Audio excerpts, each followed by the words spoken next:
সত্যিই কিছু হয় না। আজকের দিনটাই জীবনের শেষ দিন নয়, আজকের ঘুমটাই জীবনের শেষ ঘুম নয়, আজকের স্বপ্নটাই জীবনের শেষ স্বপ্ন নয়। আরো কিছু বাকি আছে, যার তাড়নায় আমরা আবার সকালে ঘুম ভেঙে ওঠার জন্য অ্যালার্ম সেট করে রাখি।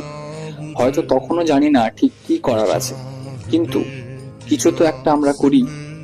যেমন আজ সবজি খাওয়ার পর আগামীকাল মাংস খাওয়ার ইচ্ছে জাগে মনে, তেমনি কালকের দিনটায় অন্য কিছু করার ইচ্ছে হওয়ার নামই বেঁচে থাকা। কপালের দোষ দিয়ে লাভ নেই, কপালে কিচ্ছু লেখা থাকে না। কপাল লিখতে হলে নিজেকে চেষ্টা করতে হয়। এক একটা চেষ্টা কপালে এক এক লাইন লিখে দিয়ে যায়। সেই লাইনে আর কিছু থাকুক বা না থাকুক, একটা গল্প থাকে, লড়াইয়ের গল্প।